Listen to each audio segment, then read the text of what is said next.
Hey everyone, I'd like to welcome you to the rescheduled February Warren Town Council meeting.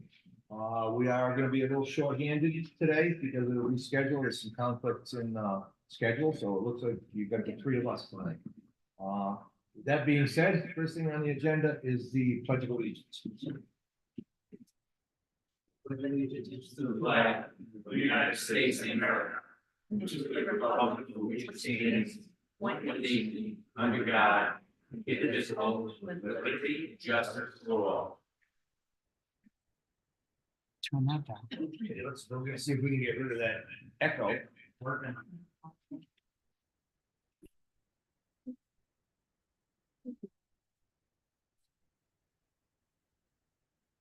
Okay. No, are we still, are we good? Are we good on Zoom? We are on YouTube and Zoom, but I'm not sure. Well, we'll proceed like this. Can you hear us back there? Can you hear me now? Okay.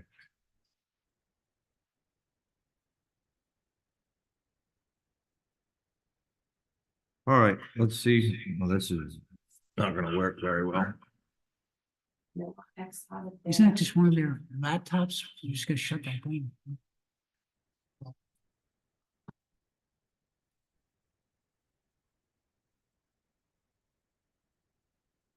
Sorry for the delay. I feel like I'm in Yankee Stadium at the podium. I'm the luckiest man in the world. Hey, that's great. Now,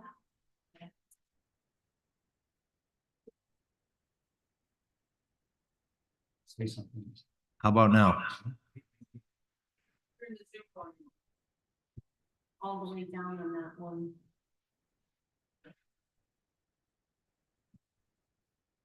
How about now?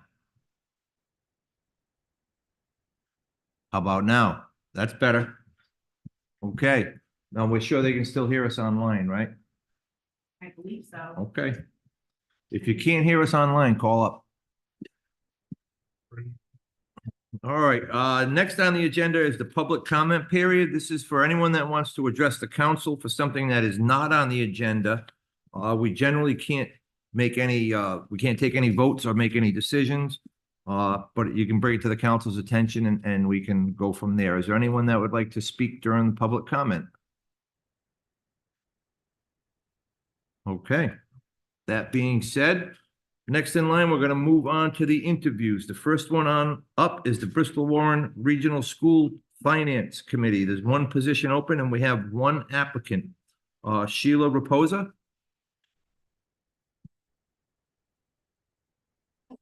Good evening. Good evening. Just give us a little rundown on your interest in serving and your background. Sure. My name is Sheila Raposa. I live at 14 Cottage Street. I've lived in town for 32 years. My background is commercial banker, finance. I was interested in volunteering for the Joint Finance Committee. The regional school district is a definite asset to the region, but it's expensive. And the majority of our budget is probably focused on the regional school. And with the $200 million bond issue, I'd just really like to know more about it. Feel my background supports that. I did talk to Councilwoman Cronin. She gave me a short rundown of what the expectations are. So I'm interested in volunteering. Okay, questions from the council?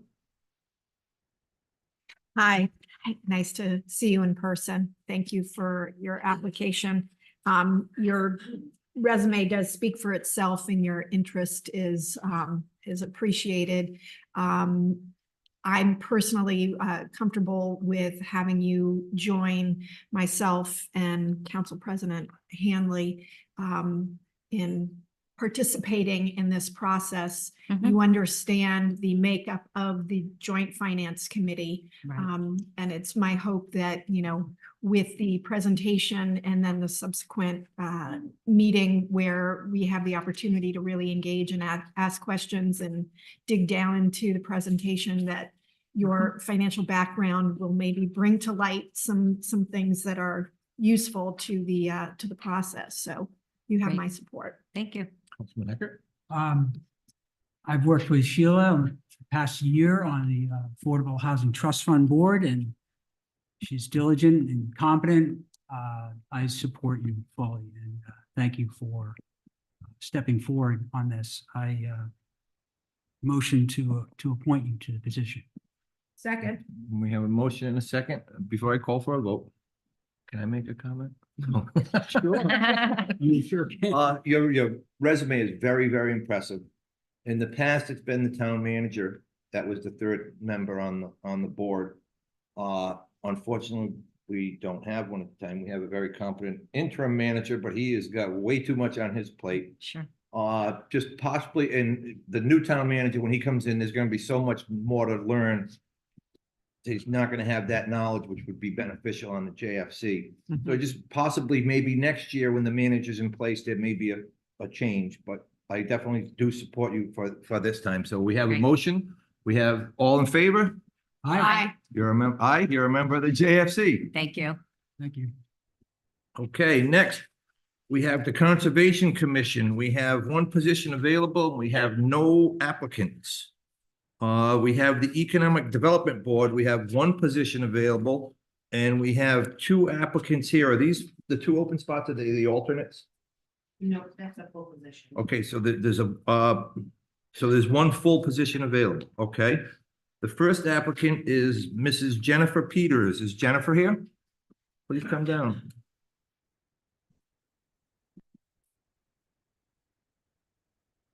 Hi, how are you? Good, how are you? Good, thank you. My name's Jennifer Peters. I live at Coomer Avenue. I've been there for 5.5 years. Before that, I grew up in Warren and lived on Child Street from the ages 5 till about 21.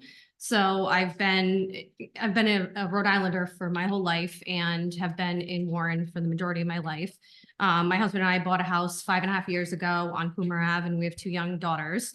I am a paralegal at Adler, Pollock and Sheehan and have been there for the last 4.5 years. And prior to that, I was a paralegal for a Chapter 7 trustee for 8 years. So I've been in the legal field since I graduated from college.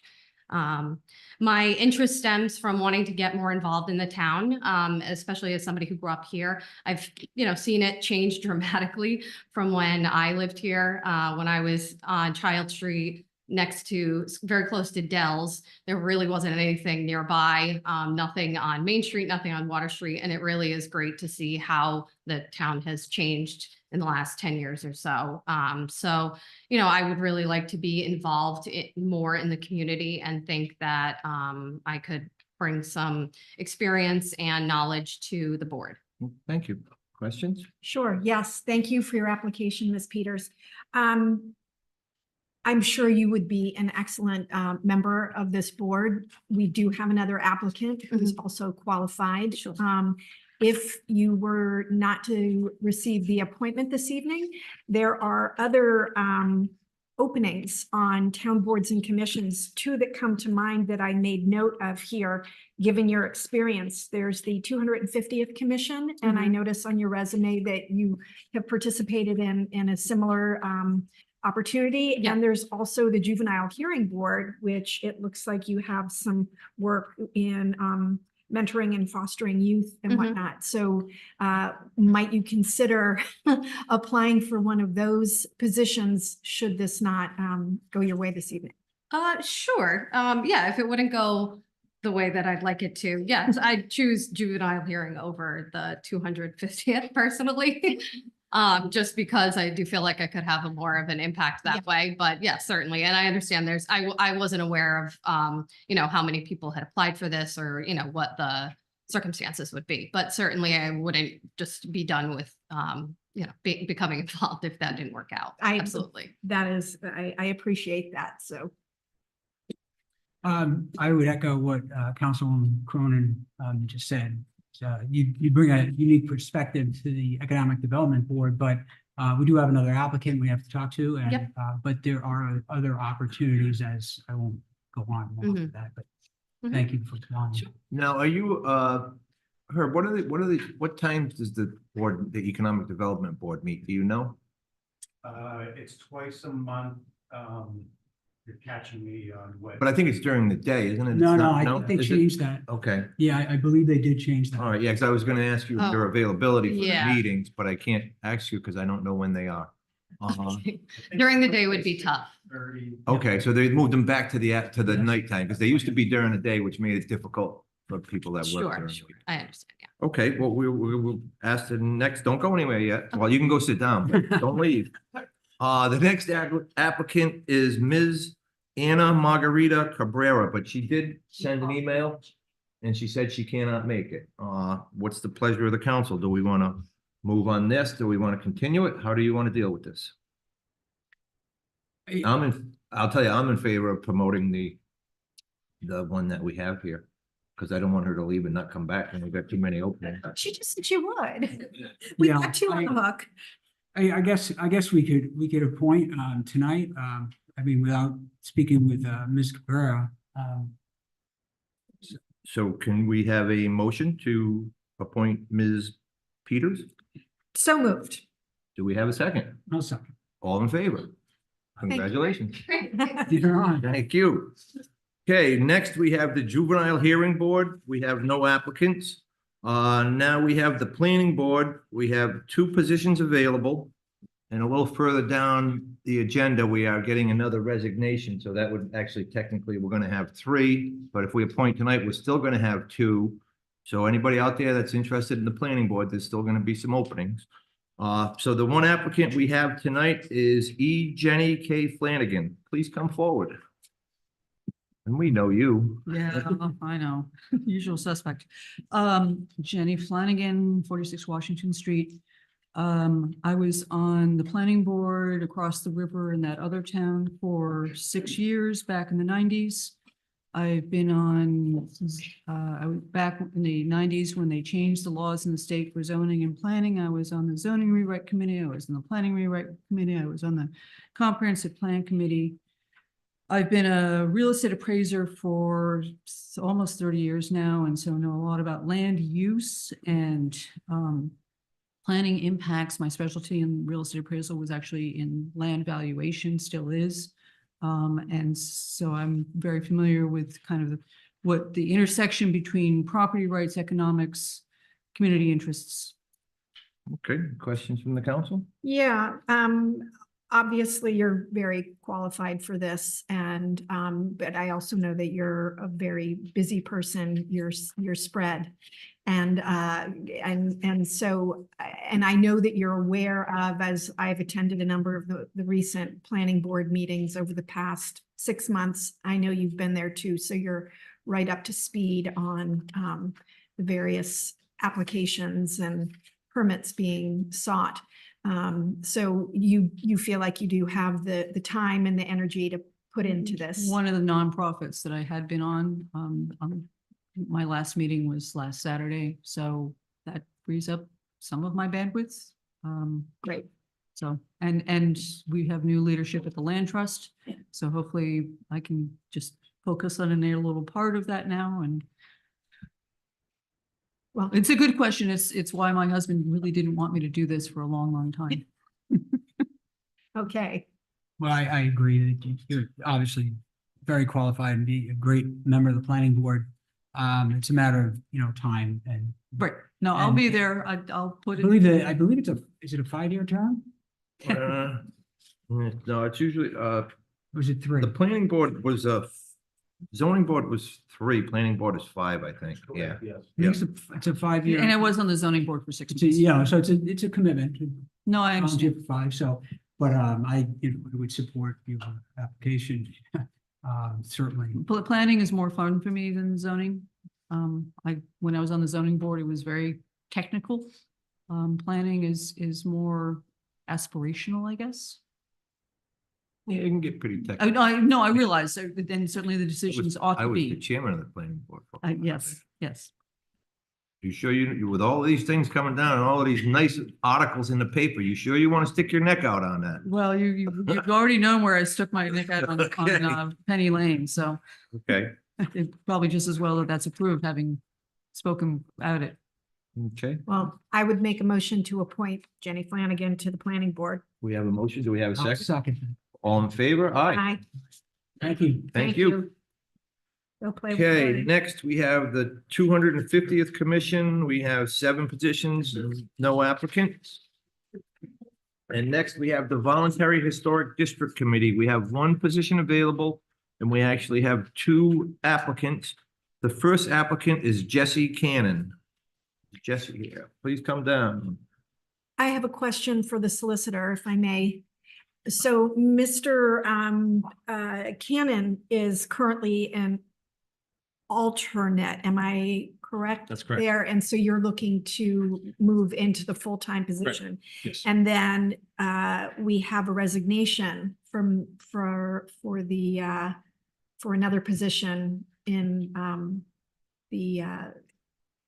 on the agenda.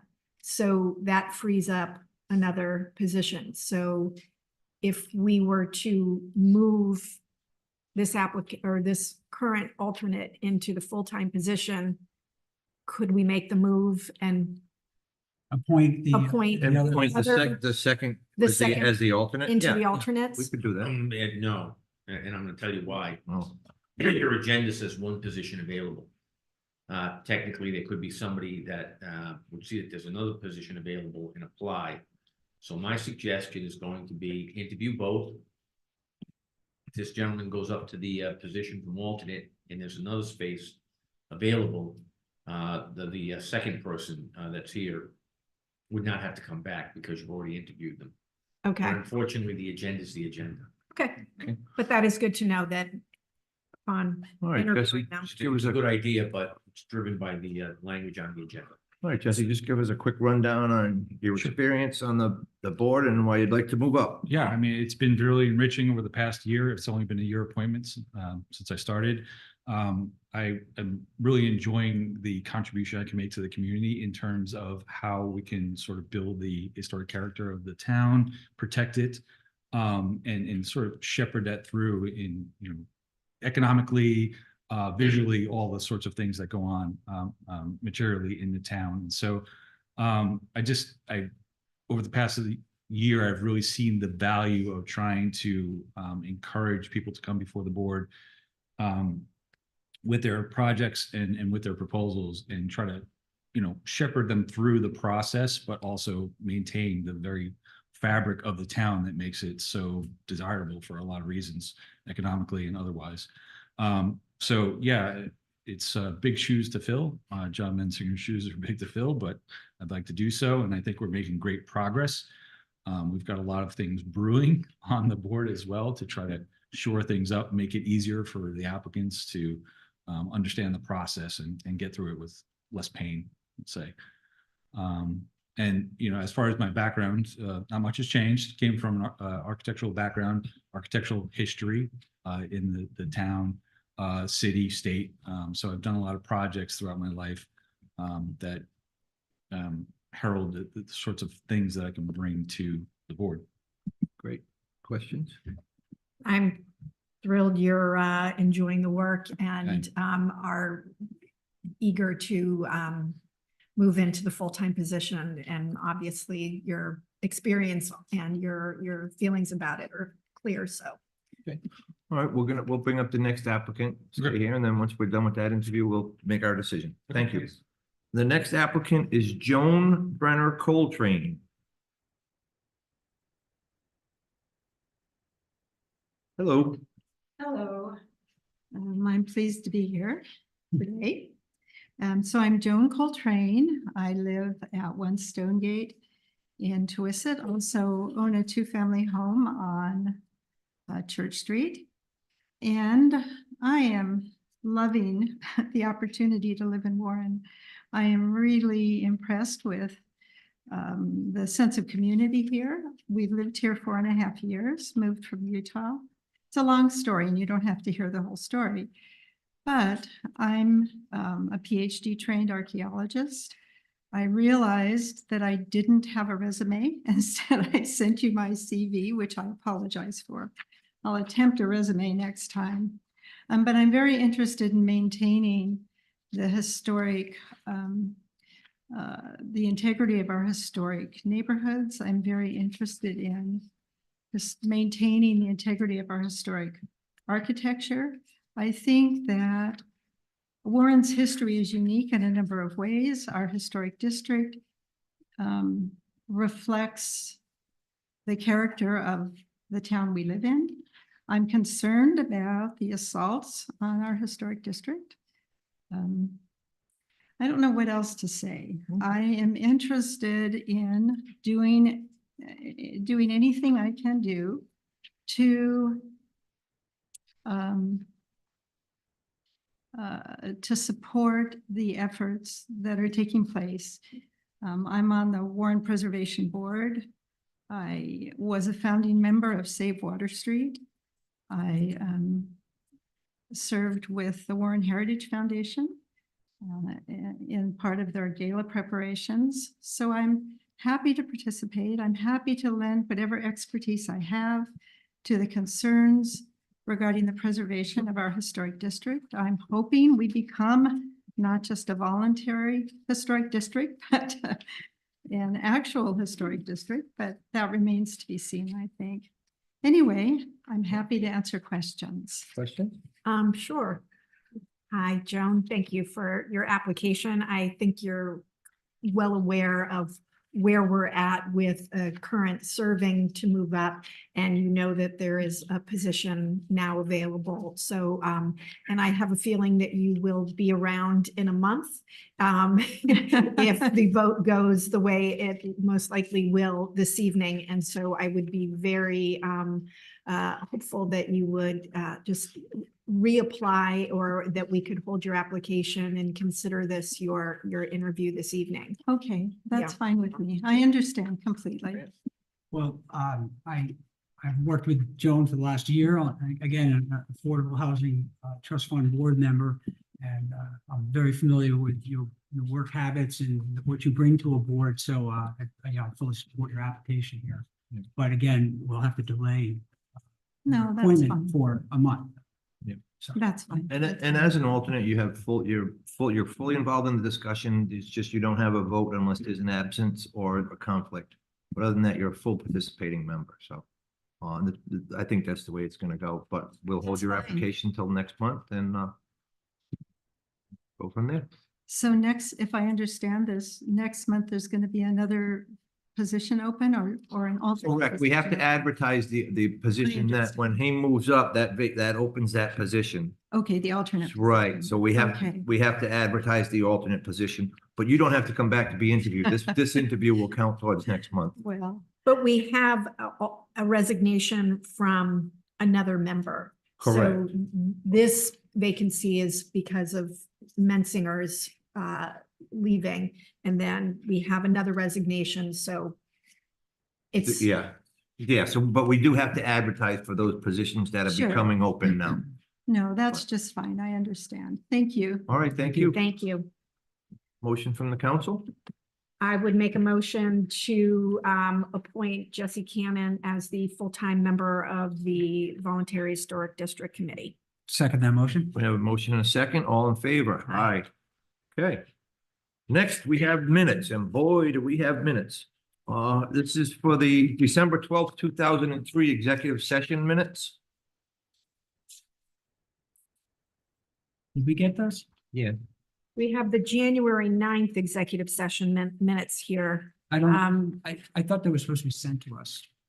yeah, Can you continue that to next month? Yeah, Okay. because we would, Yeah. the email that I got said that we weren't available, that you were gonna email them to us and then we'll get a hard copy. as Yep. Well, so I'm just saying, I don't have them in my possession. Correct. Okay, Okay, so that we're, needs to be continued. okay. Okay, so we will continue the December 12 minutes. Let's go to the January 9th, 2024 special meeting minutes. That was a very short one. Yep. That was we have the executive sessions for that as well, but do we have a motion for their special meeting minutes? I'm so moved. Second, All in favor? Aye. Okay, next we'll go to the special scheduled executive session minutes, which are the ones from 1/9, which we have here. I make a motion to approve the executive session minutes. second. We have a motion and a second. All in favor? Aye. Okay, next we have the January 9th regularly scheduled meeting minutes. Motion to approve. Second. We have a motion and a second, all in favor. And now we have the January 30th special scheduled meeting minutes. Motion to approve. Second. All in favor? Aye. Aye. And then we have the January 30, 2024 special scheduled executive session minutes, which we're going to continue that as well, correct? Yes. Okay. You have a motion to Motion to continue those? continue. And a second? Second. All in favor? Aye. Aye. Okay. Next on the agenda is ordinance 01, and this is an ordinance regarding public safety, the police department. Anthony, do you want to speak on this? Do we want to have the chief speak on this?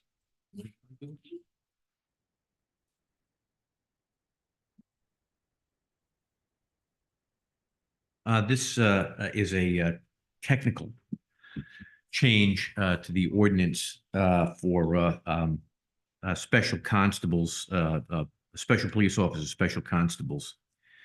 The change is to subsection C, and that is a retired or previous full-time police officer of the Warren Police Department who separated from the department in good standing. All appointments shall be at the discretion of the chief of police. This kind of formalizes who gets to do the constable duties, and also makes it discretionary to the chief of police. It's at the suggestion of the chief. What does a special police officer or a special constable do? Typically, traffic details. Hmm. Okay. Any other questions? So it's pretty straightforward. Yep. Any questions from anybody in the public on this? The only comment I have would be to just correct the spelling mistake under discretion. Yeah, the D got crossed out. Yep. Okay. We have a motion. I have a motion, I make a motion to move this to a second reading. We have a second. I'll second. All in favor? Aye. Aye. Thank you. Okay. Next, we have P1. This is petition number 1, and it's a request for a vitrilling license from Carol Riley. Is Carol here, please come forward.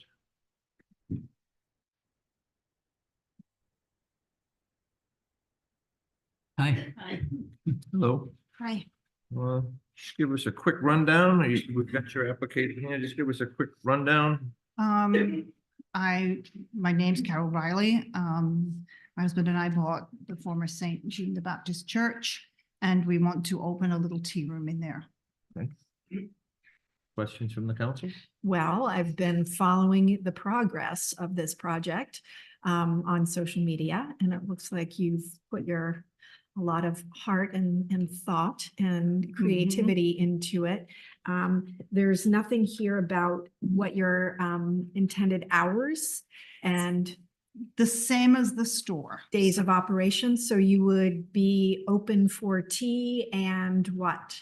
Tea, well, it's a full afternoon tea. Yeah. So, the full thing, and then tea and crumpets. Okay, So, it's nothing more than that. And it's, from 12 till 5. I'm closed Wednesdays, so probably won't do it on a Wednesday. okay.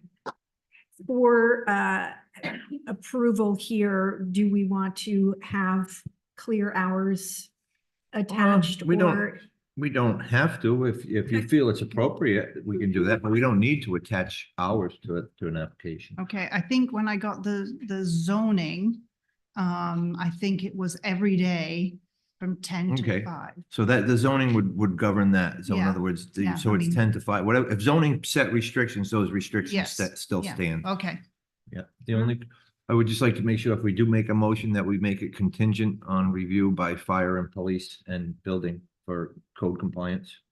And you'll be preparing, I think that's So- already been done. you'll be preparing the sandwiches and everything there on site. Yes, the Board of Health have already given me all the approvals.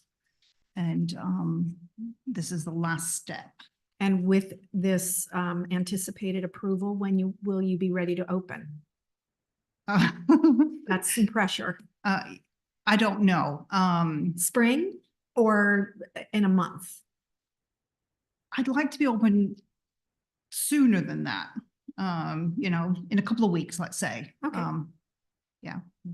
Excited. And one question I have, I don't know whether I should ask it now or it goes to a different board. I have a garden outside and I would like to be able to, in the summer, obviously have people go sit in the garden. It's, So that would be for outside dining. Anthony, because it's not alcohol, do we need a special permit for that? If there's no alcohol involved? The only thing I'm concerned about is the parking. oh, I've got loads of parking. You do, I do. okay. So long as the building official signs off on it, that Okay. there's sufficient parking for the outside space. Okay. All Okay. right. All right, motion? I Go right ahead. I would make a motion to approve the victualling license for Tatter's Handmade Clothing and Afternoon Tea Room, Contingent on. contingent on the safety approvals from fire. Okay, I think they've already done those. They've already Yeah, done. it's just We're that we do that all the time, just in case they haven't. In other words, we tell the clerk we permit it, but she doesn't issue it until they tell her that they did their inspection. Okay, Yeah, I'll second. I have a motion and a second. All in favor? Aye. Aye. Thank you Okay, for doing thank it. you very much. Thank Yep, you. hope it brings some new people to town. Okay, next we have P2. This is for a one-day entertainment license. And this is from Christy Bergensen from Wilbur Romano Funeral Home. Please come forward. Hello. Hello, how are you all? Great. Just give us a quick rundown on what you're looking to do. Sure. So this is, will be our third, we call it a house concert series, where my wife is part of a band and she plays and we raise money for a fundraiser. This year will be for St. Mary of the Bay Food Pantry. So proceeds will go to the food pantry. And we're also asking to collect non-perishable food items, personal care items also at the door if people want to, donate extra. So that's basically Okay.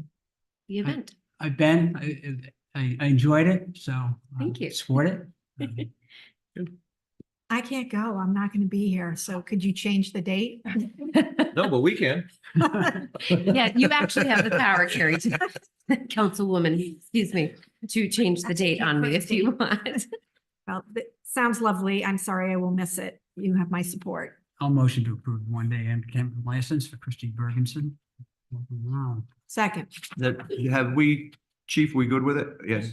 Yep, same contingencies, even though they said Thank they you, were. Chief good. Susan. Okay, we have a motion and a second. All in favor? Aye. Thank you. Good While luck. I have a Thank you. microphone, Chuck Staten, if the weather is bad, I'm going to need you. Okay, thank you. All right, thank you. Okay. All right. Thank you. Okay, next we have P3, request for a transfer of a vitrilling license from Michaela K. Belasco, DBA Belasco's, to St. George Inc., DBA Belasco's Pizza, and it's Mario Gamel. Please both come down. We certainly know you and we remember you from last month. How you doing? Not bad at all. Hello. Good, good. How you doing? All right. So it's basically just a license transfer? Yes. Any questions from the council? Seems pretty straightforward. You're going to keep the menu and the service and the As the same. identity the same. Yes. Okay. Okay. Oh, thank you. Anthony, any requirements on this? No?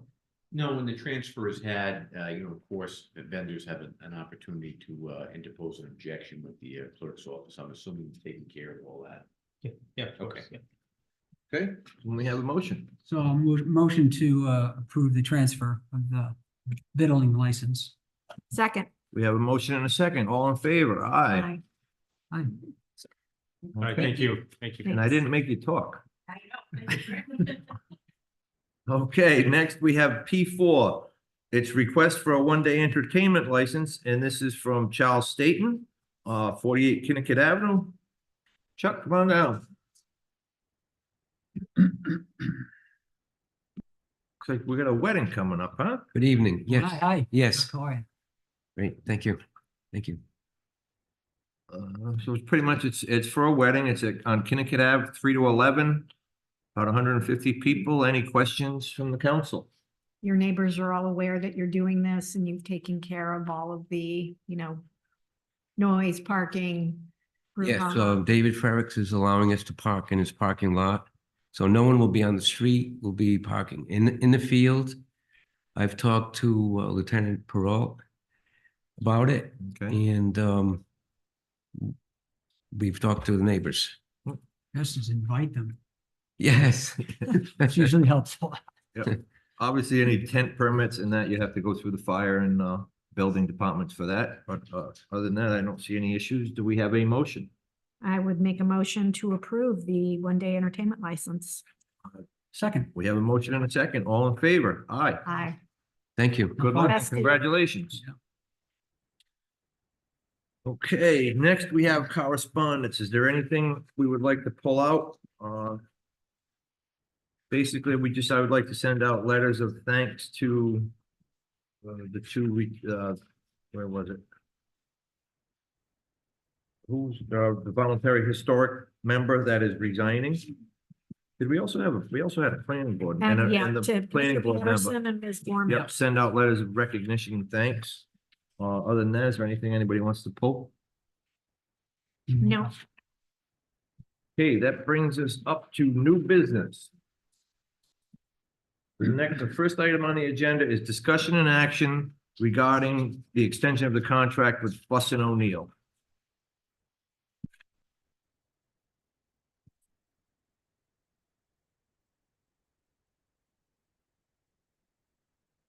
Okay, Herb? Good evening, Herb Durfee, Town Planner. This is a contract that we had in place. I think you approved back in 2019. There was a one-year extension granted around this time last year that would take you through June 30th of this year. So we're just jumping ahead of the game, staying in sync with the way that we did the one-year extension last year and doing it again this year, hoping to continue with Fuss and O'Neill as our on-call agreement. It includes some engineering, but some of the other services that they provide as well. If you need, and if you're interested in having any kind of a general summary of some of the major things that they felt that they've done during the term of the contract, I have a sheet that I can hand out to you at the solicitor's approval. But other than that, just looking for that one-year extension. The rates would be according to the original contract, because at the original contract at the bottom was a 3% inflator that can occur on an annual basis. Okay, the solicitors reviewed it, comfortable with it? I have, we've approved the original contract. These are extensions.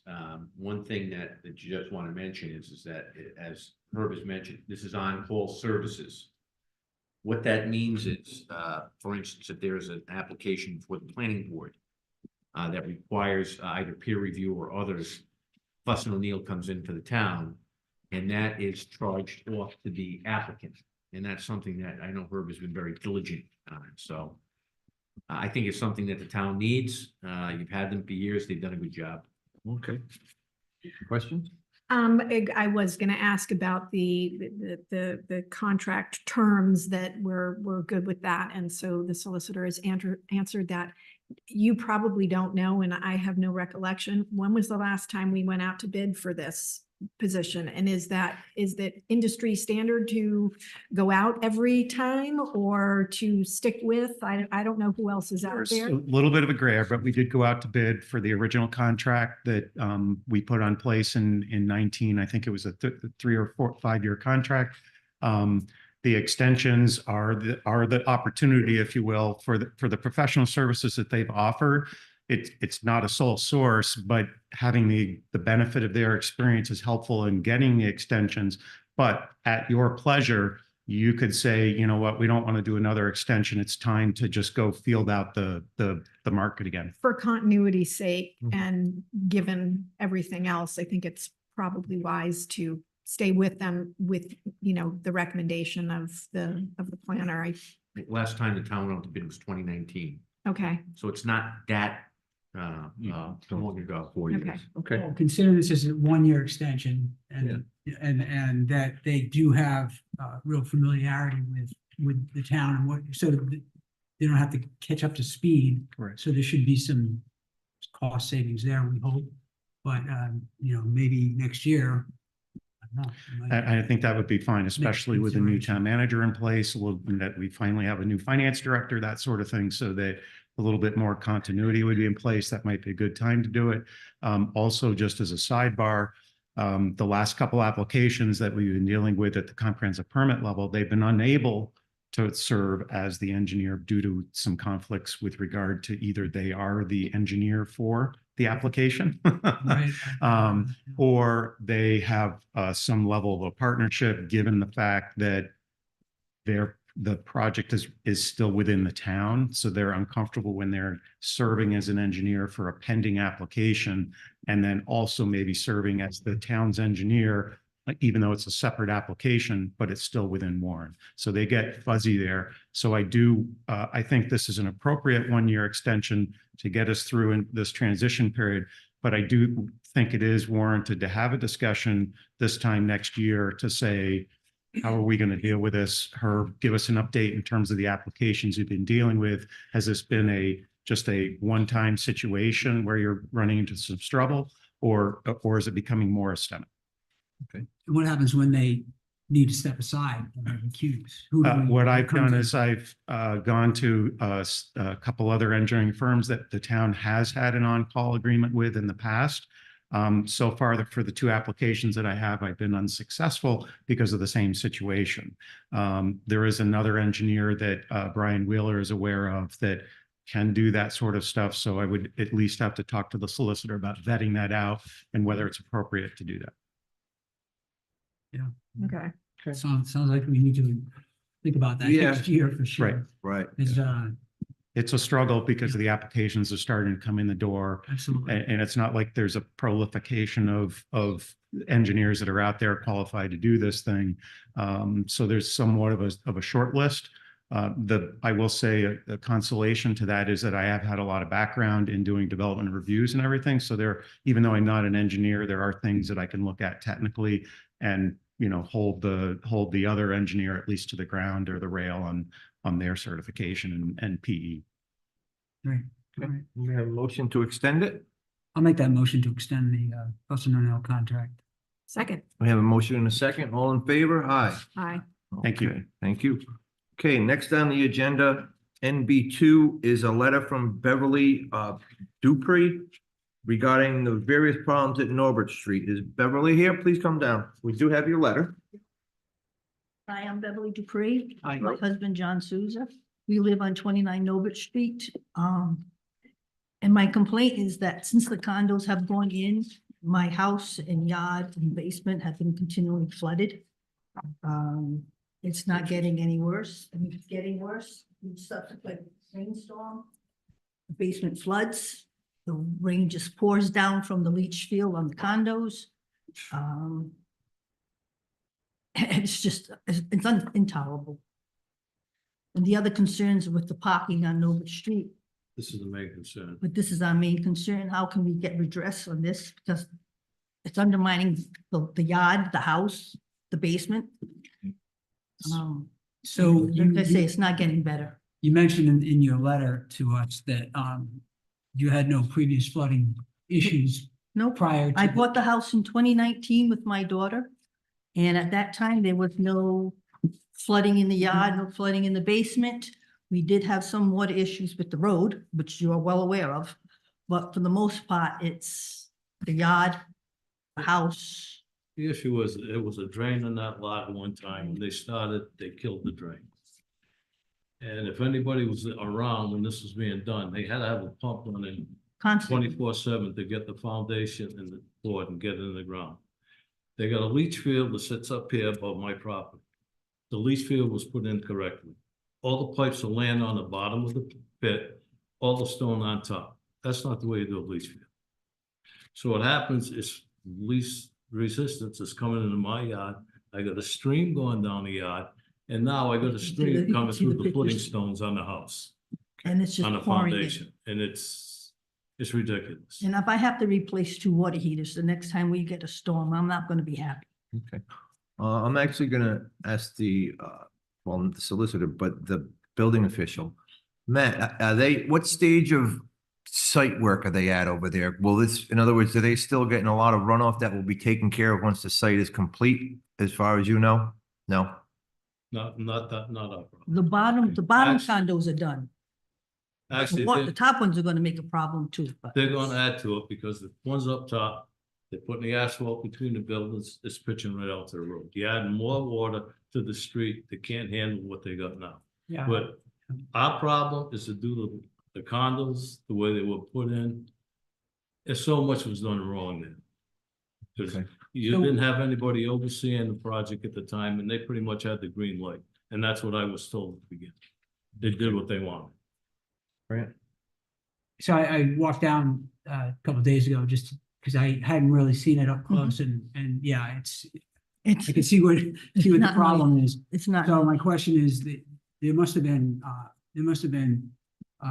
engineering plans submitted. I don't think they took into consideration this. Well, I just, so Hang on, please ask, No, no. put If your I- questions towards us and I we'll wanna direct know- them. so I You know, would say fire my, training. Let him finish talking, then I'll come right back to you. my Thank you. understanding, there must have been engineered plans submitted for this development that were signed off on. So, you know, if that's the issue, that if they were done, if that was done incorrectly, we have a problem. And somebody signed off on it. So, I mean, this needs to be followed up on for sure. and addressed. And there should be some as-built submitted for this Yeah. as well. Can I make some suggestions here? It's a legitimate concerns. In the letter, they've asked to see copies of the plans that were submitted here. They should be given. Mhm. Okay, so we'll make sure that you get copies of what was submitted. That's the first thing. And why is that important? The question is whether or not the development was properly installed, for lack of a better term. You've heard some statements here with the visuals on that, the grade, the leach field and things of that nature. That's something that needs to be determined. We've already started and I've spoken to Matt about that. That's something that we need to investigate. But the property owner also needs to see those plans too. They should be given as soon as possible. Okay. Once we make that determination as to whether or not there was a proper installation of the infrastructure here, then the town can take some necessary actions on that. Okay. And I think that's what we need to do here. One more question, could be that the plans themselves were full. Could be. I just, there's a couple of different things that could, you know, I'm not accusing the engineering firm of, you know, bad plans, but you know, if the plans weren't done correctly, and it was installed under those plans, there's a couple of different ways that this could go. Yeah, that's correct, yes. Okay. And those plans should have gone through a peer review. That's basically what we just hired a contractor to do those the contract we extended was for that peer review. So it would have to be two engineers that Exactly. messed up. That's correct. There are things that you can look at here. And you hope it doesn't go to a lawsuit. You guys don't want that. You want it fixed. I want to fix. So in order to make that determination, we've got to see what the plans are. And then we can get after the responsible parties to make sure that this drainage issue is alleviated, which is what the property owner wants. Now, what would be the appropriate action for the council to take at this time? Just to direct the solicitor and the building official to, And the DPW director. and the DPW director And the planner. and the planner to look into the plans, supply the plans to the property owner, and try to determine what the issue is and what can be done. Correct, Okay. yes. Okay, And by the way, it's something that we need to, they need to know. yeah. Something that the town needs to know too about this project. That's my question. The project is ongoing. They're putting up 3 new buildings in front of the street. Is That's our there, second concern is the parking and the road conditions on Norbert Street. so is there an option or is there any way we can get a pause on I don't know if a stop construction? work order could be done on that reason, possibly. That would be the solicitors, because it's more of the stop work order was more, yeah. Without additional information, that's not something that the town can do now. I would note, in reading the letter, that there were 2 requests. The main one's the water, I understand that. But there is a secondary issue as to, parking on Norbert Street And the That- conditions on Noble And, Street. and the conditions too. That is not a street, that's, in the ordinance, for no park. You can actually park on Noble Street under the ordinance. That's something we need to have the traffic commission take a look at because of the, How narrow it is. width of that street and the fact that, where these condos were placed. They supposedly did a traffic study when that went into, and I saw the guy do the traffic study. He sat in the parking lot by my house all day, and all he saw was us going by. So I don't know how he did a traffic study. There's also the issue that you brought up about sightline at the top of Norwood Street if you're turning on to Main Street. Right, And yeah. I looked at that as well when I was there. You can't come out And, of Noble Street without getting hit. How that was approved, I'm not sure, but it's really dangerous. It looks like They've it's, actually got the front building is a foot into the sidewalk already. I mean, Well, we're gonna have to, I that mean, definitely, that- it's gotta be as approved, which we'll verify with an as-built or a site plan. But, and who permitted it, I'm gonna explain to you right now. This came in under one of those comprehensive permits. So you can thank all of the state representatives and all those people that make these laws that take the rights away from towns to limit know. things like this. I know. So that's the state's, Those three, Issue. I know all about the. those laws. 3 buildings in the front, I don't know where they're gonna put their parking. I don't even know how they're gonna get into their garages or whatever, but The other thing, besides the parking, here's an Airbnb now, they allowed to go in across the street.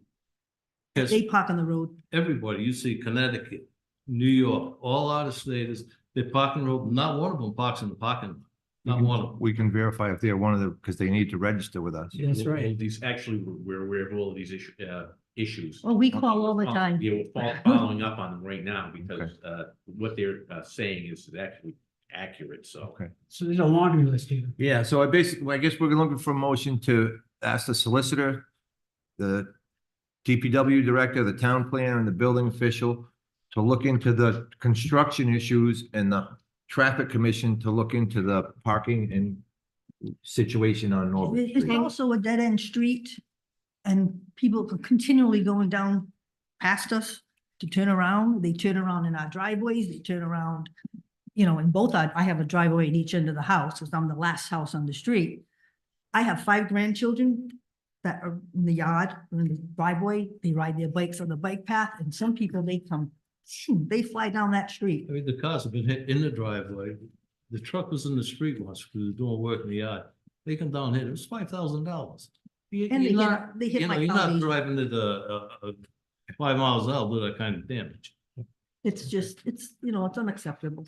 And this investigation and needs to happen quickly. Correct, and Expedite. also if, as they discover evidence, if it comes out that it's showing that the design of the drainage wasn't done right, at that point, it would be I think it would be very appropriate to issue a stop work order on the Absolutely. other buildings, at least until Absolutely. it's straightened out, so. Okay, so can we have a motion to that, somewhat to that effect? Sure. Make a motion that we direct the solicitor, DPW director, the building official and planner to move as we've discussed. So in the meantime, we just live with the water. Hope we don't get another big storm. I mean, there's a process we have to follow, unfortunately, it's not anywhere near as fast as you would You like can it to keep my be. pictures, you can keep. Yep, and me. actually- No, you can keep them. And part of that motion, I would also like an update on next month's agenda. Yes. So I'll Do we need to be Amend here? my No, you can keep them. You can be here if you want. It's gonna be public You can have information. 'em. Okay. I've got plenty. I'm gonna give these to the solicitor. Give these to the solicitor. One more thing, on the parking lot up top where the leach field is, they put an aggregate in, which in the heavy rain, it's not doing any good, the water's running off. And not only that, if you know anything about it, once the cars start driving in and out, bringing the Gonna stand from the road, compact it's it gonna down. plug up, ain't gonna work. Yep. It's, Okay, we are Thank you very going much. to do what we can, not as fast as you would like, but we will stay focused on it. All right, Okay? Thank you very much. Thank you. Thanks for coming in. Okay, so we had a motion. Did we have a second? I second. All in favor? Aye. Aye. Okay, Thank you very much. thank you. Thank you.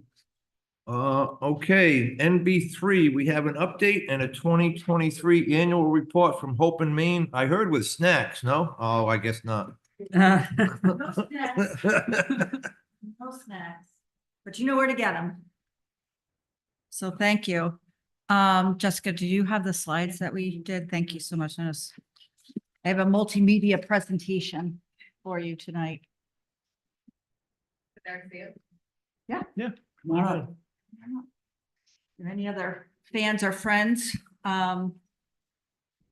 there a way to make that in into the full screen? Jeff? Let's see. Make it in the full screen to top. Do we go like to the top and do like slideshow or something? There you go. There we go. Is that good? Okay. So thank you for giving us a few minutes tonight. I'm Lisa Raiola. I am the president and founder of Hope in Maine. Shelby Doggett is here with me. She's our director of food system security. We have Kristen Reed from PEZ. We have Mike Abruzzi and Rihanna France from the Housing Authority, because these are all our partners in the work that we're doing. And the first thing we want to do tonight is to say thank you. We are really grateful, not Hope in Maine, but on behalf of the people this program has been serving, we want to say thank you because it has had tremendous impact.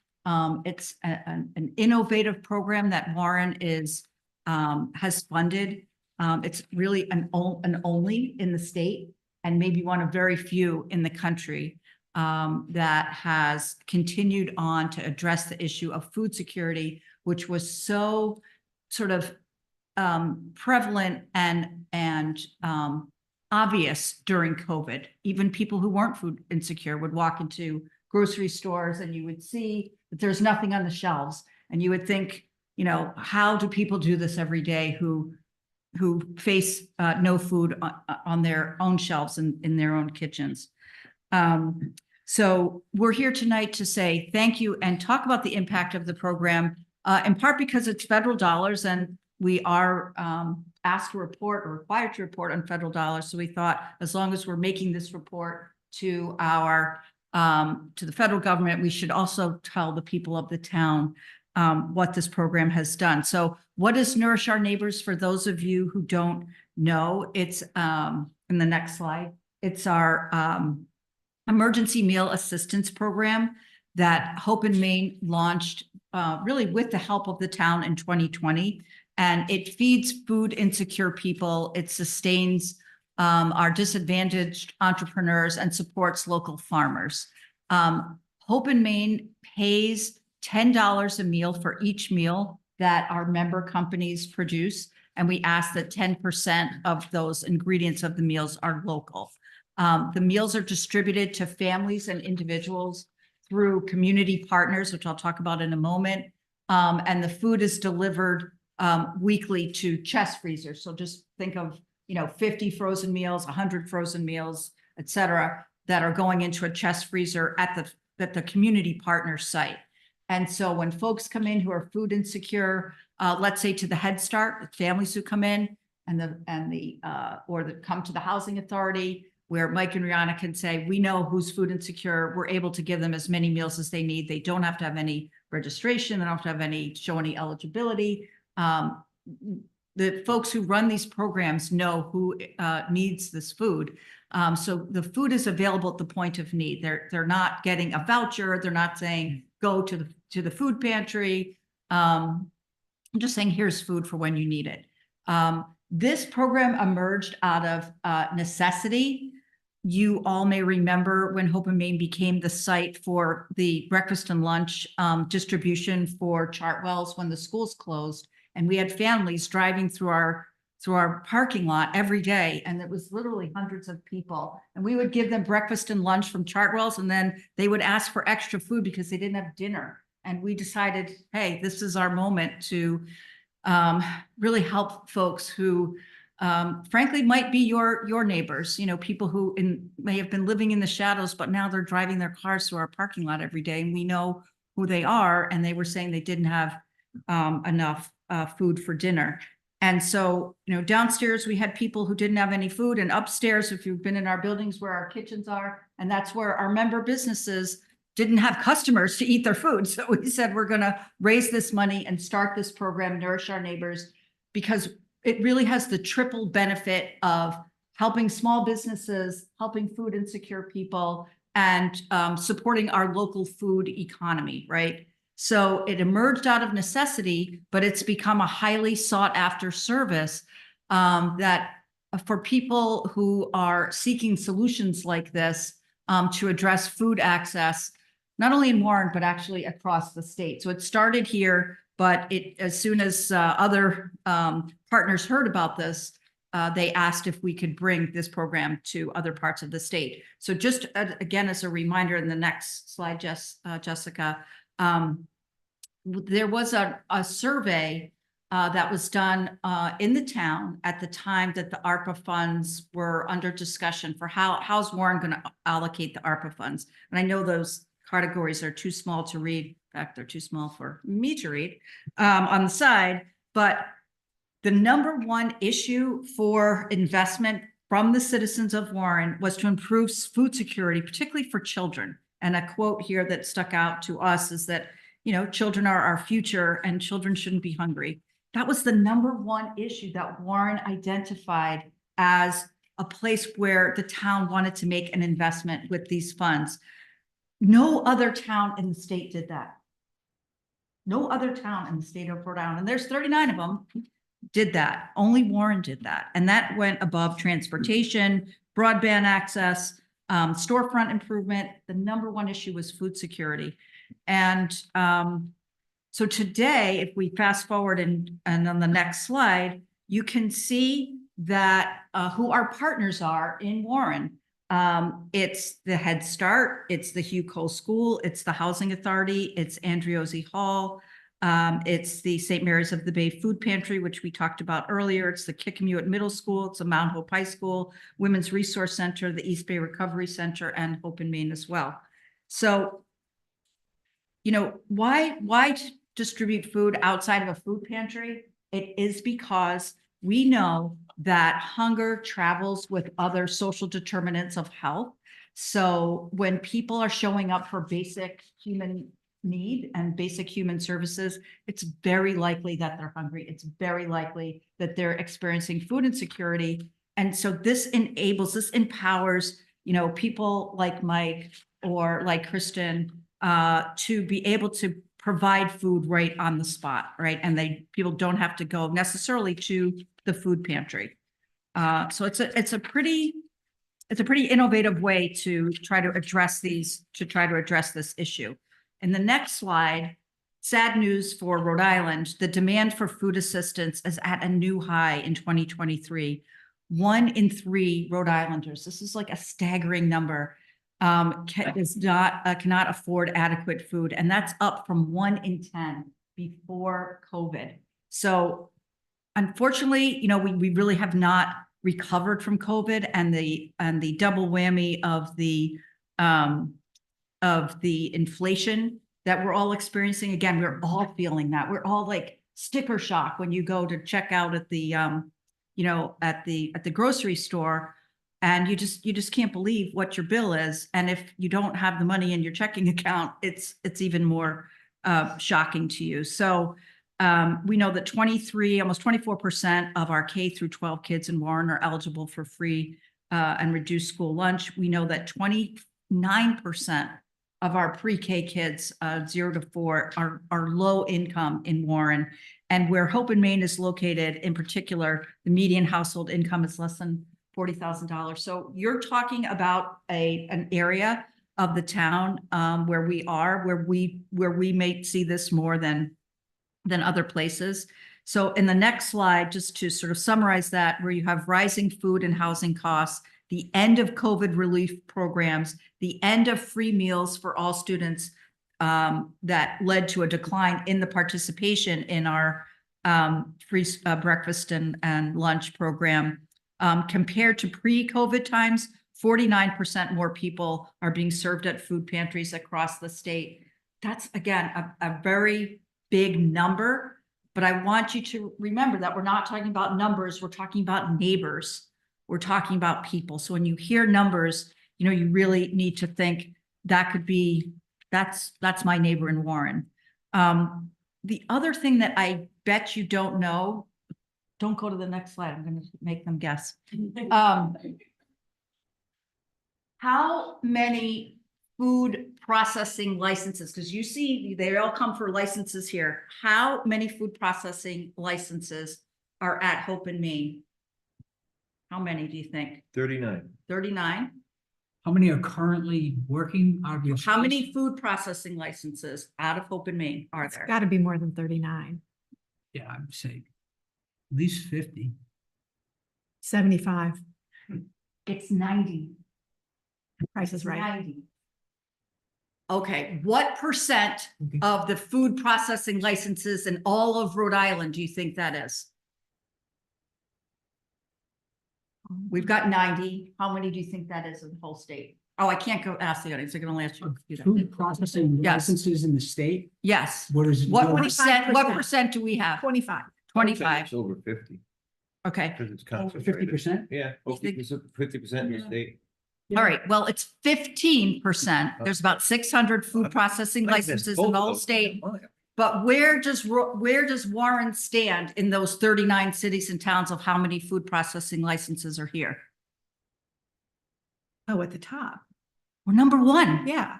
Warren is the number one municipality in the state of Rhode Island for food processing licenses. Now you can show the next slide. So this comes from the Food Policy Council. Food process be food manufacturing. So somebody who's making a jam, someone who's making a tea, someone who's, making baked goods. There's 90 of those companies at Hope in Maine. That makes this town the number one place. And keep in mind, these are whole good foods. These are not like traditional processed foods that are full of preservatives and chemicals and all sorts of junk. This is really good, high quality food. Thank you. And so I was even surprised myself when I saw this number. This is a number that's both a point of pride and of concern to our town. And the reason for that is you may have read about a certain bridge that has been compromised. And so 15% of all food processing is now happening in our town. And that bridge is going to affect those businesses. It is very challenging. Which one though? Well, yeah, take your flanked pick, by- right? by Take your bad pick, bridges. exactly.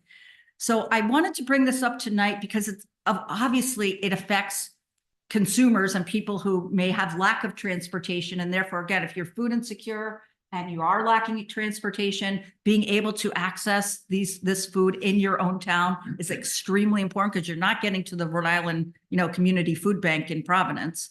I mean, I went to Providence this morning, it took me an hour and 10 minutes, right? So if you're, and if you're running a food business here, and let's say you live in Providence, you have to come to Warren to run your business, and the logistics of getting around the state are really challenging right now. So this program, just kind of bringing it back to our conversation, if we go to the next slide, Jess. You did very well on the quiz, by the way. We're seeing new challenges with the bridge closure. And the next slide, what I want to show you is, so what has been the impact of this program for the town of Warren? So the meals that we have distributed in Warren are 34,000 to food insecure families in Warren. The meals that have been purchased, because we also offer them for sale, it's called buy one, give one. And you can buy one for $20 and that gives a meal to another person.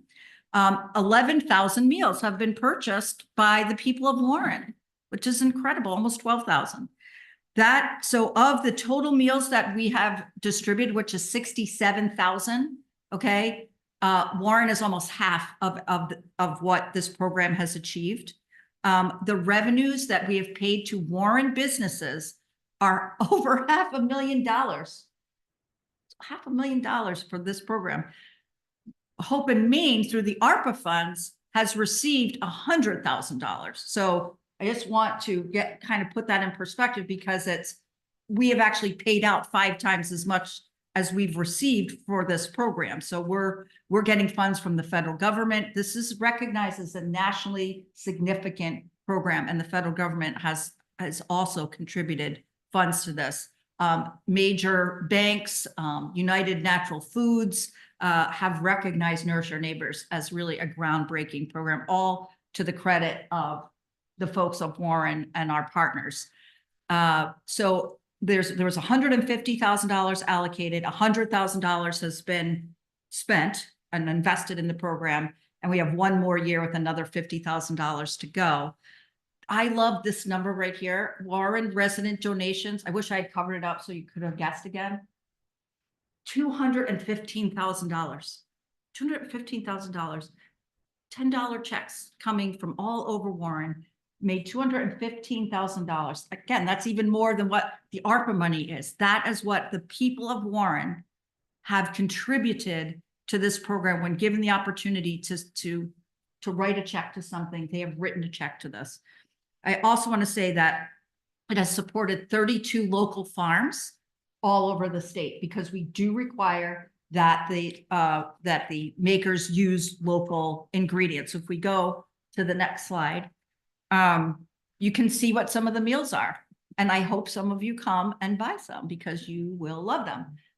Naked Fig made this meal on the far left, which is a Lebanese kibbeh with hummus and roasted carrots that are from Blackbird Farm.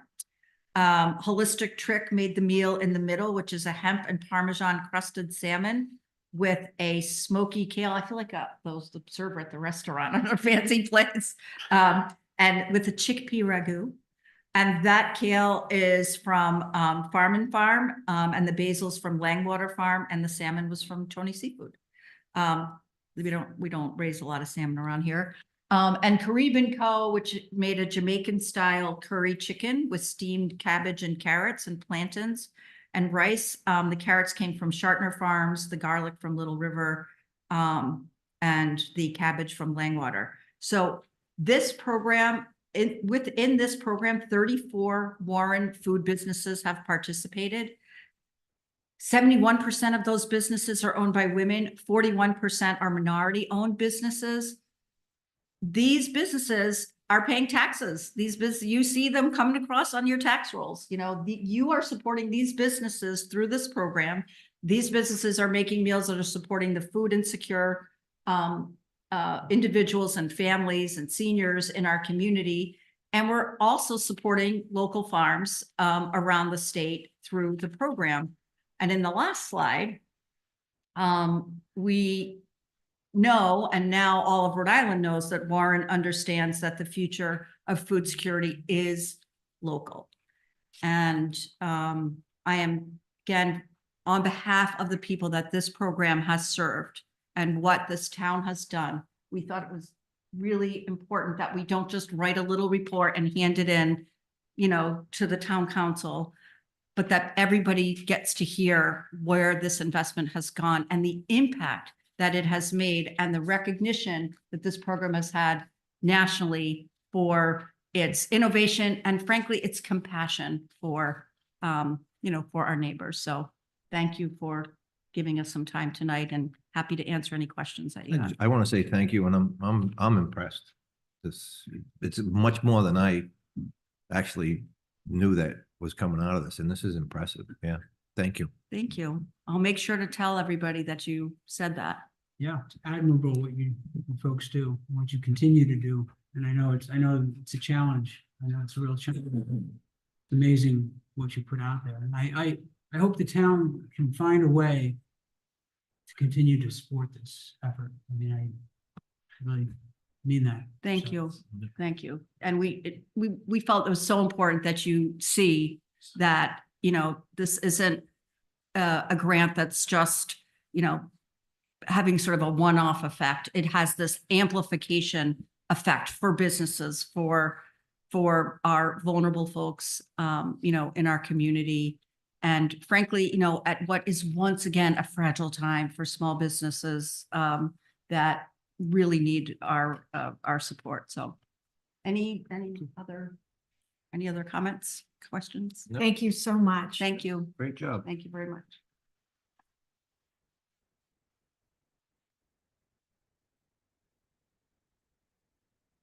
Okay, next on the agenda, following that will be our solicitor. Good job following that, Tony. Lisa is great at presentations, a lot better than me.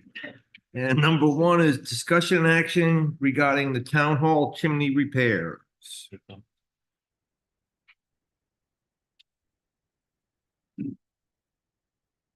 Matt, you want to come up too, pal?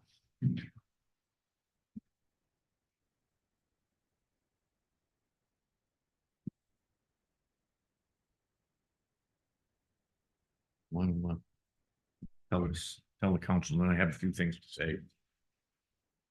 Matt Cabral, building and zoning official for the town. So we've had an ongoing issue with the north chimney on the town hall. It's been leaking into the building. It's come to the point where our insurer has basically said, we need to fix this because they won't cover it anymore. So we went up with the fire department, the ladder truck, and we realized that the chimney is in very bad shape right now. Unfortunately, we found out this week that we have to go before the Historic District Commission before we do anything further with the chimney. So we've had a mason come. He's going to price out what it would cost to bring the chimney down to a level that would be a safe level, but that it would also, we'd be able to cap the chimney so no water or any further deterioration could happen. But at this point, as the chimney stands, it's in very bad shape. And we don't know, we can see from the outside, but we don't know what's on the inside. So if it looks bad on the outside, probably a lot worse inside. And these chimneys are no longer functional anymore, are they? No, this chimney it's not functional at all. And the problem we're having is the water is coming from the chimney all the way down to the clerk's office. It's caused quite a lot of damage Is that internally. roof flashing or is it, where's the infiltration? So we believe it's possibly two places. The top of the chimney has a hole from prior use. There was probably a hat there. They call them a hat cap at one time. It's not there. The fire chief and the DPW director, they went up the other day and made a quick fix to patch it, hoping that no more water would come in. There could be also water coming in through the sides of the brick. I know you've seen pictures. Yeah, there's some big cracks. There's brick that's cracked, there's mortar that's missing, and it's hunks of mortar. So moving forward, I mean, our recommendation would be that we bring it down to a level that's safe, because the way it is now, the height, it causes a safety hazard, potential. I mean, not immediate, but potential in the future of toppling over. Now, would it be the local historic commission? Yeah, yes. Because my point is, state law supersedes that. If the building official finds it as an unsafe condition, he can order its demolition immediately, and it does not have to go, you're the lawyer, it doesn't have to go through historic if it's a safety issue. I understand, and it's definitely there is definitely a safety component to this. We don't have the statement from the Masons yet, but the town hall is in the historic district.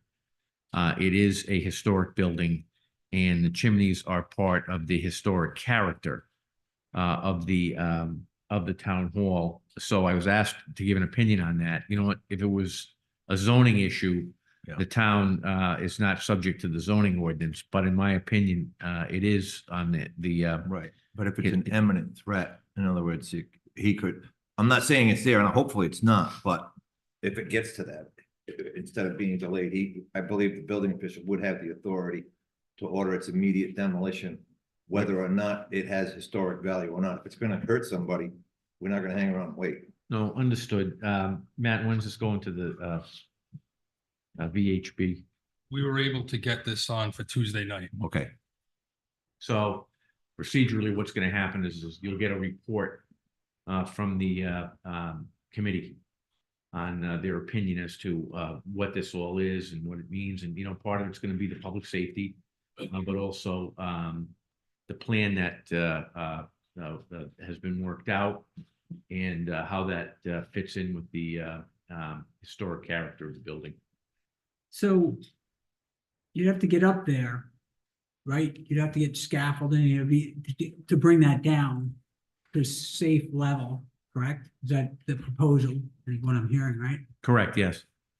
So today the company came that we're getting a quote from, and yes, the whole side of the building has to be scaffolded.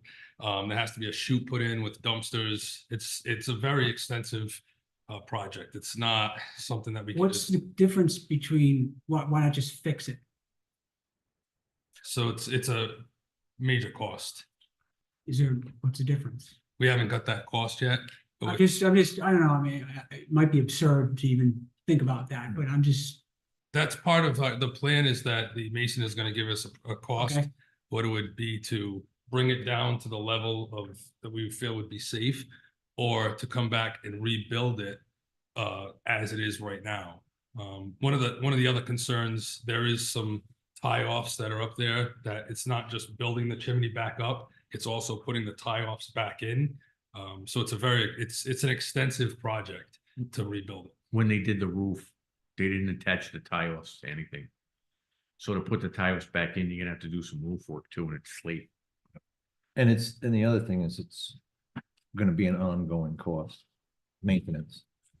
If you bring it down lower, it's less maintenance in the future if you keep it up but there. you're still gonna have to get back up. Correct, you're still gonna have to maintain a little bit of it, but not as much. I mean, it depends what the costs are. It's gonna come down to the costs. And we don't have those costs yet, but we will.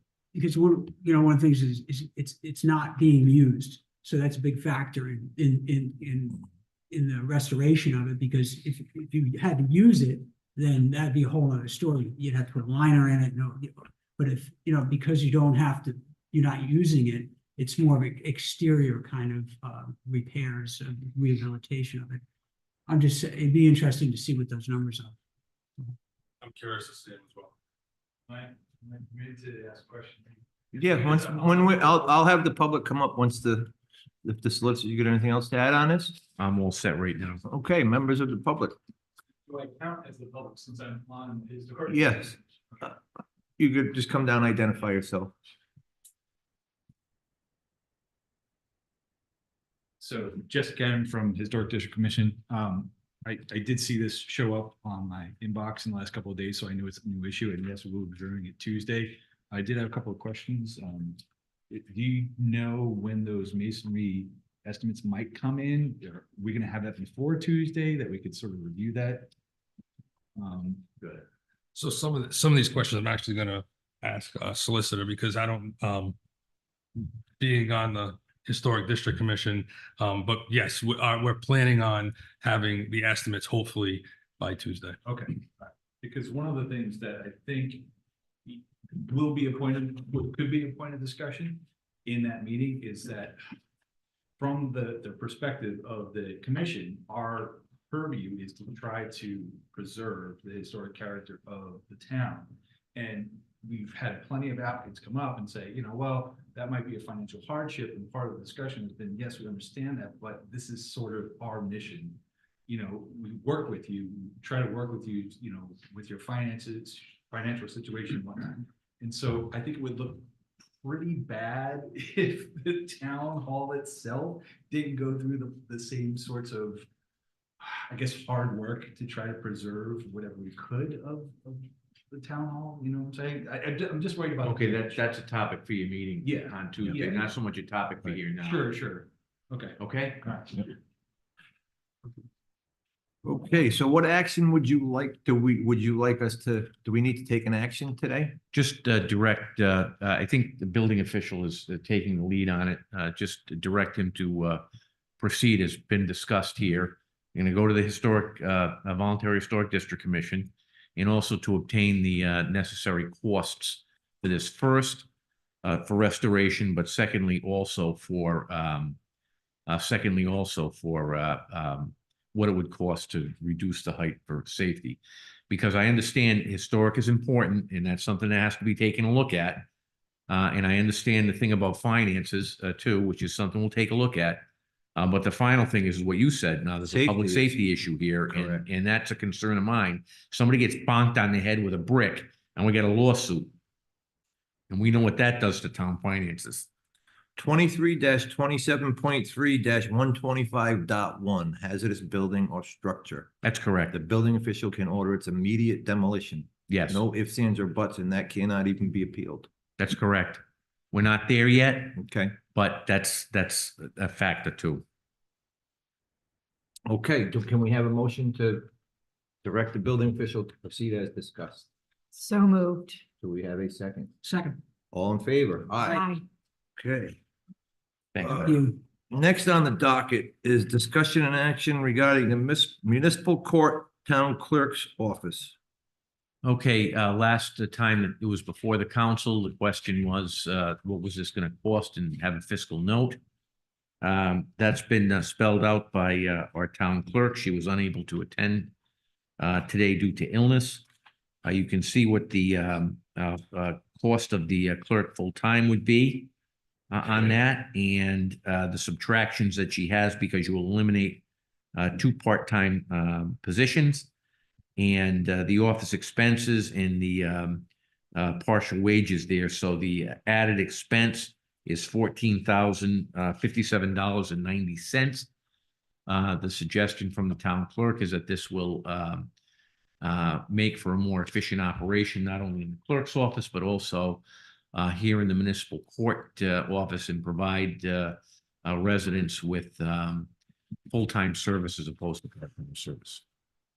Okay, here are the questions. One, should we approve this or move forward with this? This would be a union position then, correct? That's my understanding, correct? All right.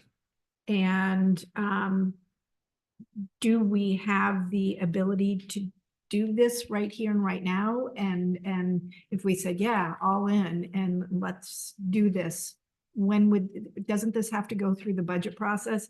I know I personally think that this is the type of decision that would be best first reviewed by a town manager to look at the entire sort of function of the clerk's office. And we've known for a very long time that the clerk's office has been looking for this additional full-time employee.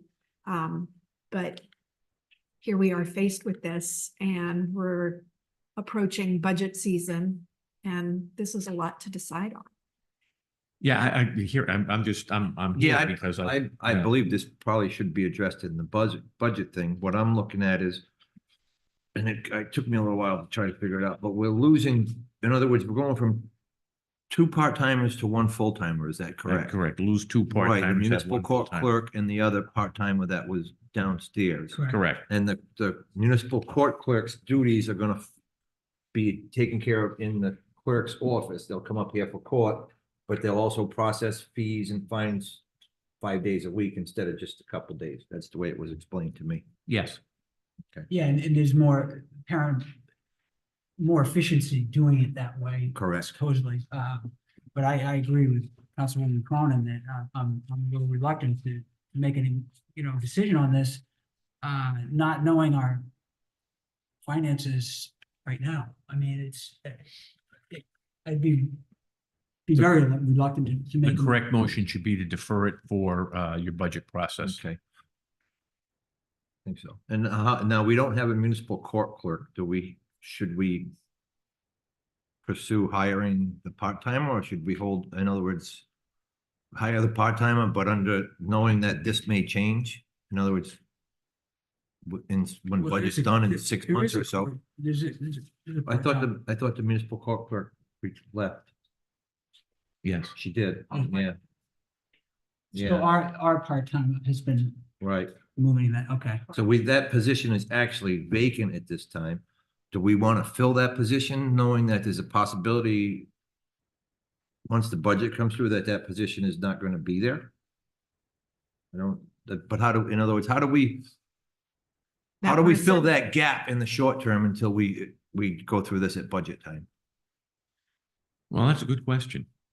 Okay. And I think that's something that has to be referred to the acting town manager. Okay. Yeah, I think it's a good question. It's almost like a temporary interim, another interim. Correct. I think we can keep it as is now until the budget. Okay, I don't think hiring someone can be too much of a rush, so right now we have the clerk, part-time clerk, doing both jobs, so we can keep it that way for now. okay. So that's the Okay, recommendation. so the motion would be to direct the town manager to consider this and include it in the proposed budget when budget time You comes. consider it during the budget process, correct? You have that motion? I make a motion, as the, council president just explained. Do we have a second? Second. All in favor? Aye. Aye. Okay, next we have discussion and action regarding Garber Brothers, Inc., Chapter 7 Bankruptcy Court. So the town of Warren has a claim in the Garber Brothers bankruptcy, which has been pending since 2017 for $34. I'm sorry, $38. Well, the Garbers, they don't have it.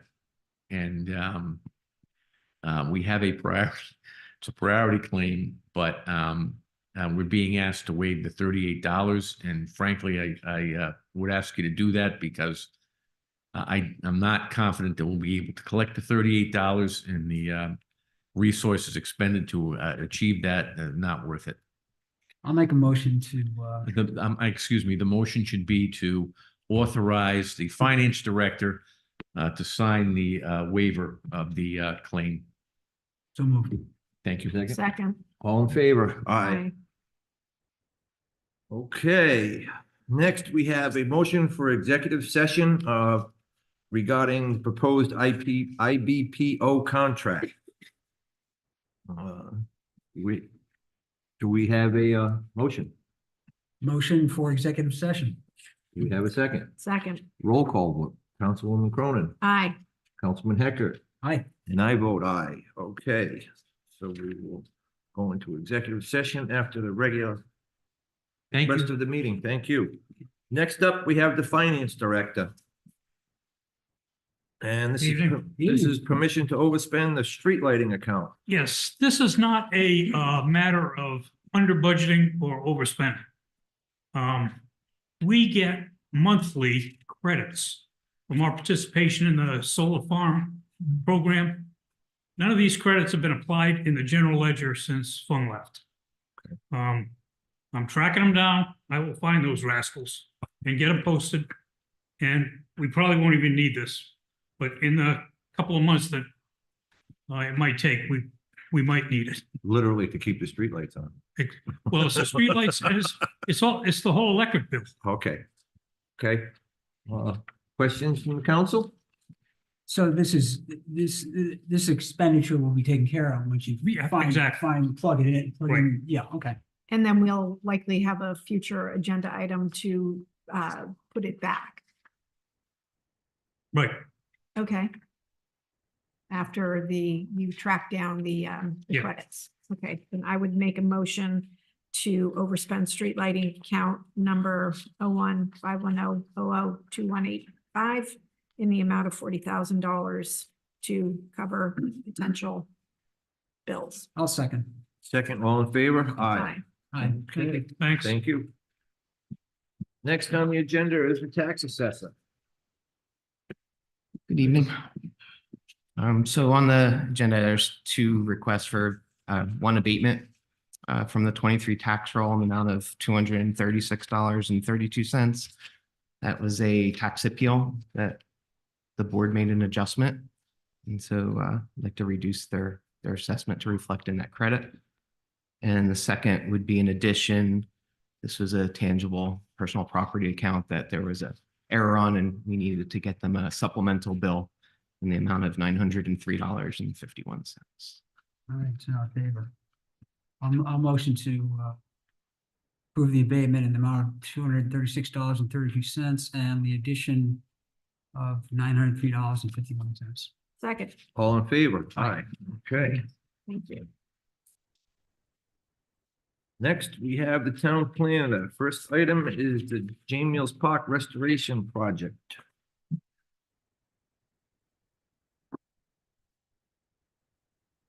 Hey, Herb Durfee again, still the town planner. The Jamie Hills Park Restoration Project, we got 4 sub-items into here.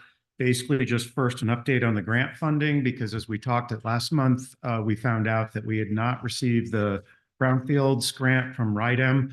And we were, I'm sorry, you didn't know 2 of them from that standpoint. We had received the $400,000 SNAP from the Southern New England program. We did find out since the last meeting that we did get fully funded on the Reed Municipal Resilience Plan of $1.25 million, but we did not get the RIDEM $350,000 Brownfield grant. So we're still short $350,000 on the $2 million project. So that's where we stand today. A couple of the agenda items below are going to be related to requesting to apply for another grant program and then some money to allow that to happen. But that's the grant status that we're at right now. Any particular questions on that, just in terms of?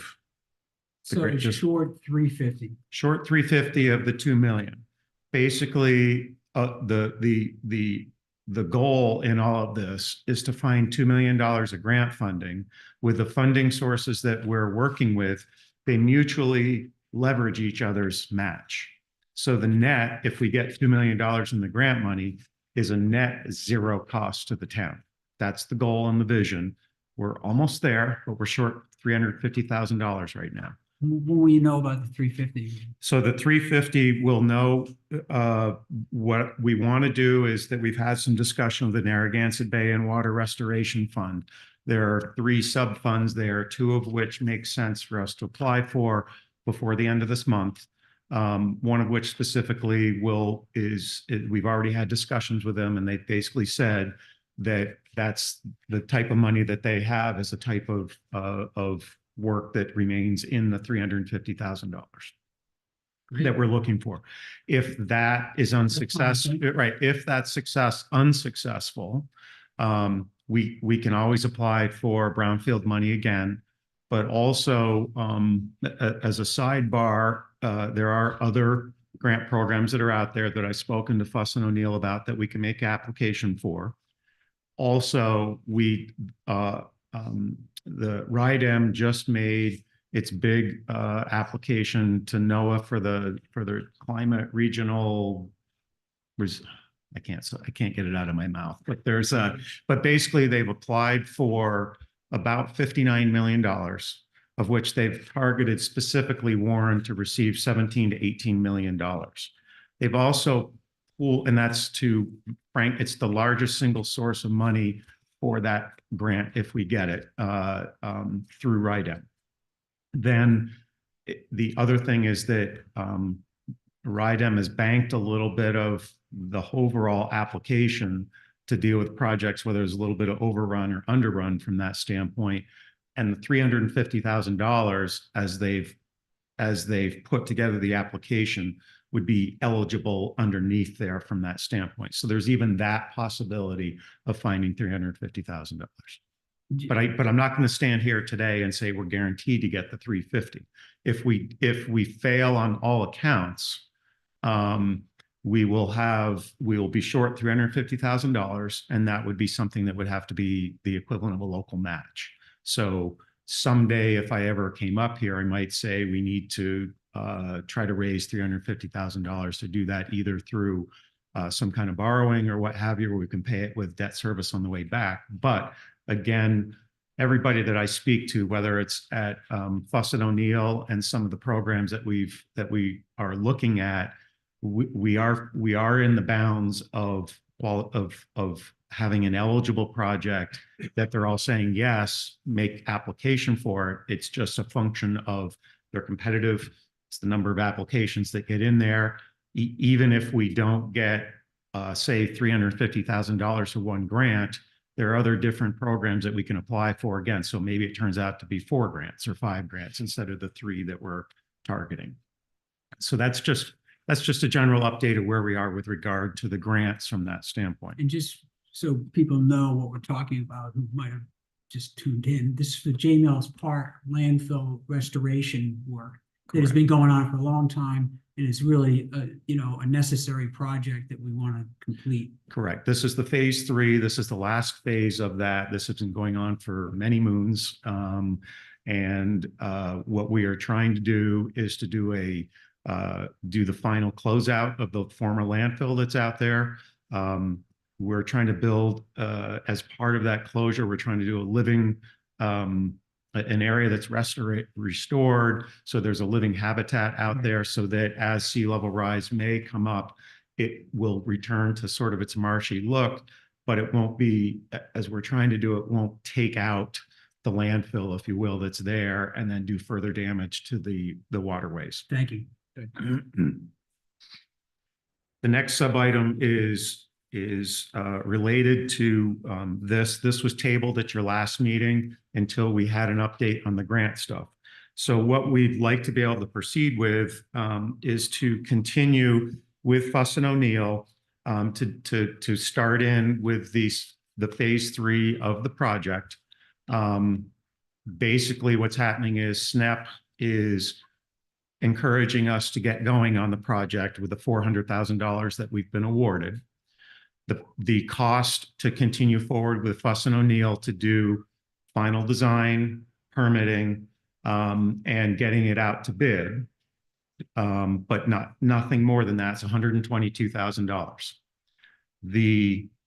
Clearly that is covered underneath the SNEP $400,000 grant, but they require a match.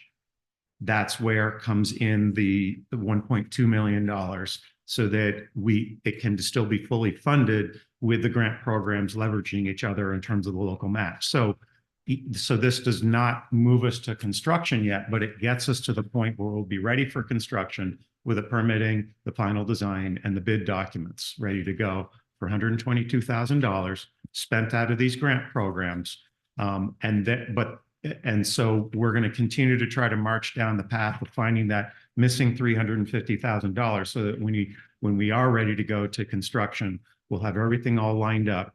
When we get the 350, then we can do that. But in the interim, what we want to do is hopefully get your authorization to proceed with spending not to exceed $122,000 for Fuss and O'Neill to do the final design and permitting with the bid documents. Okay. You have, yeah. there's a The different number 122, here. that is coming out of the grant money, correct? That is not Yes. part of a match. That's not Correct. anticipated to Correct. come out of It's the general fund or anything. Okay. The scope of work that needs to get done will be $122,000.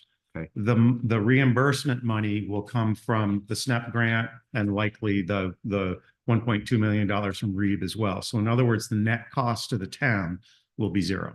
But the net cost, but what, is there an upfront cost that we have to pay that we will end up getting back? In other words, do we have to put money out and then we get this back? And you get the Because reimbursement. Correct. That may be a problem. Correct. So the idea is what Fuss and O'Neill would do their monthly billing as they might normally do.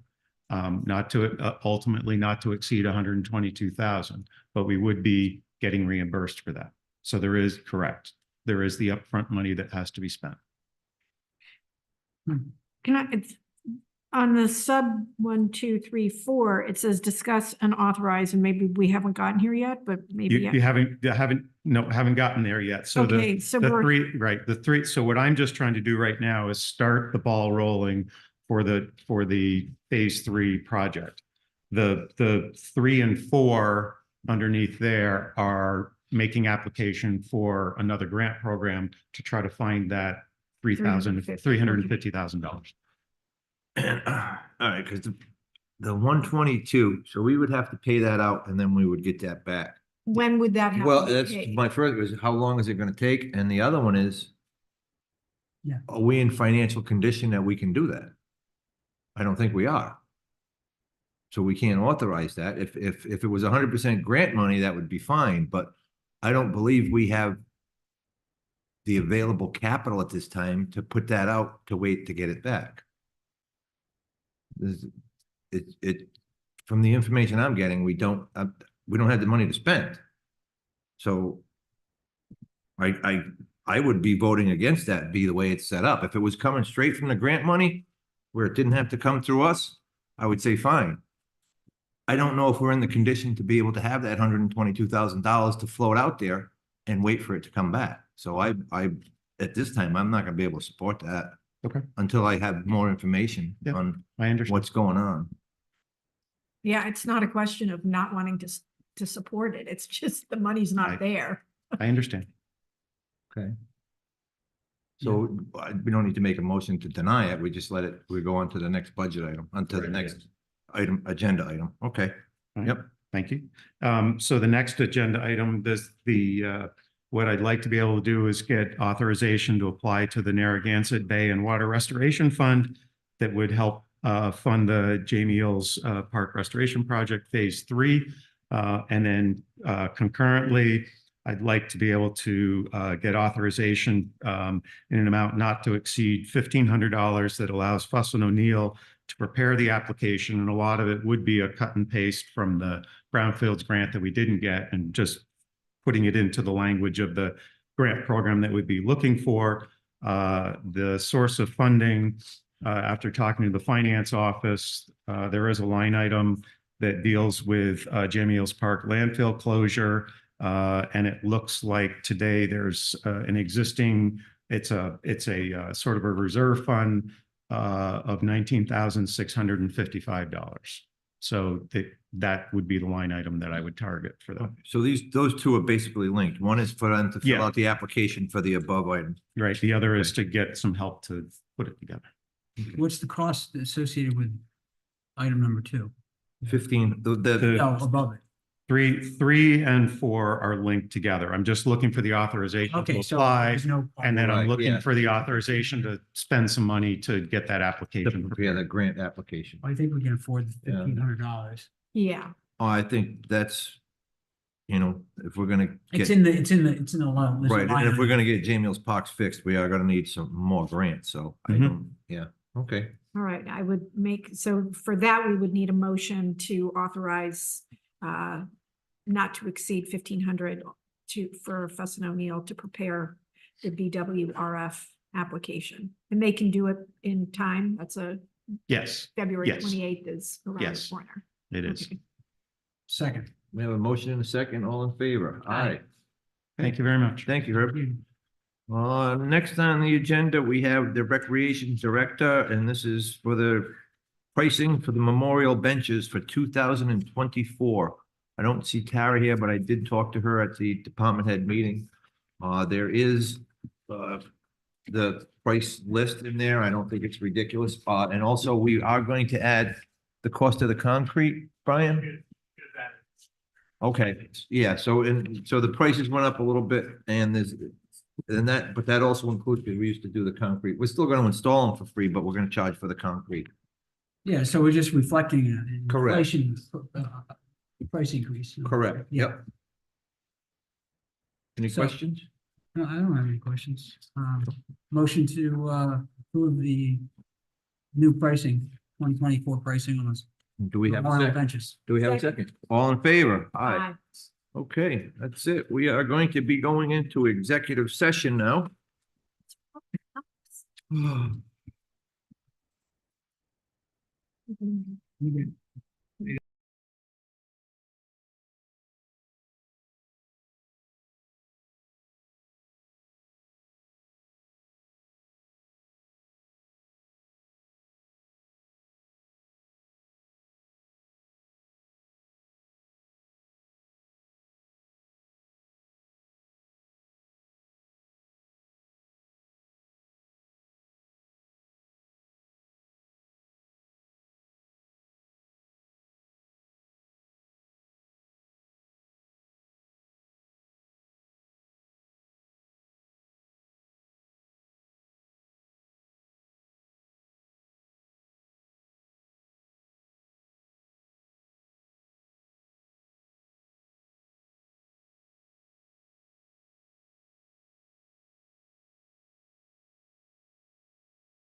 There are executive session. I have a motion to give minutes. All in favor, aye. Okay, now the motion to direct the chief and the town manager to provide the fiscal note and to schedule a meeting as instructed in executive session. Yes, but did you seal the minutes? And you came out of executive session? Okay. That's correct.